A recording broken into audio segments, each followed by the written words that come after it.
भ्रष्टाचार के खिलाफ जीरो टॉलरेंस पर सीएम का जोर है। भ्रष्ट कर्मचारियों की जांच से जुड़ी बड़ी बैठक आज होने वाली है। सीएम शिवराज आज मंत्रिमंडलीय उप समिति की बैठक लेने वाले हैं। कानून विभाग और दूसरे विभाग में समन्वय किस तरीके से बने, इस पर चर्चा होगी। विभागों में एक मत नहीं होने से भ्रष्टाचार की जांच में दरअसल देरी होती है और इसी को देखते हुए एक महत्वपूर्ण बैठक होने वाली है। तमाम जानकारी के साथ प्रमोद शर्मा मेरे सहयोगी इस वक्त जुड़ गए हैं। प्रमोद, जाहिर है कि सीएम का भ्रष्टाचार के खिलाफ जीरो टॉलरेंस है और आज होने वाली समिति की ये बड़ी बैठक किन लिहाज से, किन मायनों में खास? देखिए, मुख्यमंत्री शिवराज सिंह चौहान कई बार मंचों से और हर जगह कहते हैं, उनका उद्देश्य है कि जीरो टॉलरेंस भ्रष्टाचार को लेकर नीति रहे और भ्रष्ट जो कर्मचारी उनको बख्शा ना जाए। लेकिन उनकी मंशा में अड़का वो विभाग की नीति बन जाती है जब कोई अफसर या कर्मचारी जो भ्रष्टाचार या फिर किसी भ्रष्टाचार निरोधी कंपनी ने पकड़ा है, EOW या लोकायुक्त, और उसकी देखिए आगे की कार्रवाई के लिए विभाग जब जो अनुमति में हीला हवाली करता है उसमें कहीं ना कहीं देखिए बड़ा डंगा लगता है।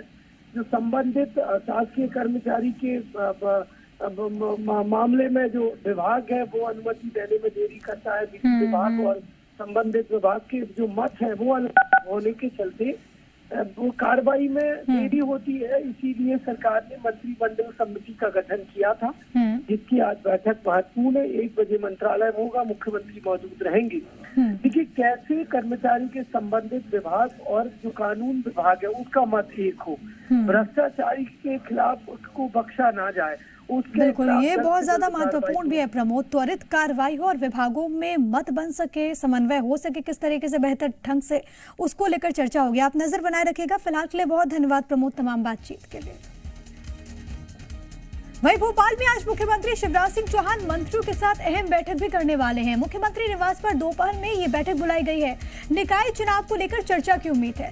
संभावना ये भी है कि चुनावों के लिए मुख्यमंत्री शिवराज मंत्रियों की जिम्मेदारी तय कर सकते हैं, तो ये बहुत ज्यादा महत्वपूर्ण है। आपको मालूम है कि किस तरीके से जो लोकल बॉडी इलेक्शंस होना है उसको लेकर बीजेपी की ओर से भी तमाम तरह के कदम उठाए जा रहे हैं और आज एक बहुत महत्वपूर्ण बैठक होने वाली है तमाम मंत्रियों के साथ। इस वक्त राजधानी भोपाल से मेरे सहयोगी आकाश द्विवेदी जुड़ गए हैं।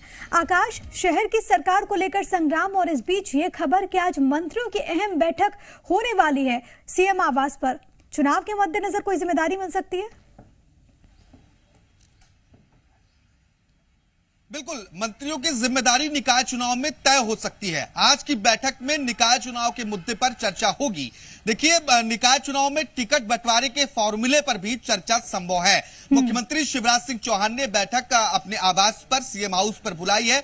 दोपहर करीब 1:30 बजे बैठक होनी है। मंत्रिमंडल के सभी सदस्य इस बैठक में मौजूद होंगे क्योंकि 16 नगरीय निकायों में महापौर का चयन, महापौर के प्रत्याशी का चयन एक बड़ी चुनौती है। ऐसे में मंत्रियों से इस विषय पर भी चर्चा हो सकती है और जिलेवार मंत्रियों को जिम्मेदारी भी निकाय चुनाव को लेकर दी जा सकती है कि किस तरीके से वोट प्रतिशत बढ़ाया जाए और जो 16 नगरीय निकाय हैं इन निकायों में बीजेपी की सरकार बने, शहर में जो सरकार हो बीजेपी की हो, इस बात को लेकर मंथन होगा। और अगर मंत्रियों को जिम्मेदारी मिलती है तो ये तय है कि वोट प्रतिशत बढ़ेगा। जिस जिले के वो मंत्री हैं तो यकीन मानिए वहां पर उनकी पैठ अच्छी है, पकड़ अच्छी है, तो कहीं ना कहीं वोट प्रतिशत भी बढ़ेगा क्योंकि महापौर का जो चुनाव होना है वो प्रत्यक्ष प्रणाली से होगा, जनता सीधे महापौर चुनेगी। ऐसे में इन 16 निकायों में आम जनता तक पहुंचना, सरकार की योजनाओं को पहुंचाना, ये बहुत जरूरी हो जाता है। बीजेपी अपने स्तर पर तैयारी कर रही, लेकिन अब अगर मंत्रियों को जिम्मेदारी मिलती है तो कहीं ना कहीं एक बड़ा परिवर्तन देखने को मिल सकता है। साथ ही नगर पालिकाओं में भी, क्योंकि पार्षद का चुनाव यहाँ बहुत महत्वपूर्ण है, पार्षद नगर पालिका अध्यक्ष और नगर परिषद के अध्यक्षों को चुनेंगे, तो पार्षदों के लिए भी जोर लगाना है पार्टी को ताकि जो नगर पालिका नगर परिषद है वहां पार्षदों का चुनाव हो सके। आज की बैठक में बहुत कुछ तस्वीरें साफ होंगी कि क्या चर्चा हुई और किसे क्या जिम्मेदारियां दी गई हैं। अभी चर्चा यही है कि निकाय चुनावों को लेकर बैठक होगी और इस बैठक में देखना होगा कि क्या रणनीति बनती है, किस तरीके से जिम्मेदारी दी जा सकती है। बहुत धन्यवाद आपका आकाश, तमाम बातचीत और जानकारी हम तक पहुंचाने के लिए। खबरों में बने रहने के लिए आप हमारे फेसबुक, ट्विटर और इंस्टाग्राम पेज को फॉलो कर सकते हैं। लेटेस्ट अपडेट के लिए आप हमारे YouTube पेज को सब्सक्राइब भी कर सकते हैं और हाँ, बेल आइकन पर क्लिक करना ना भूलें।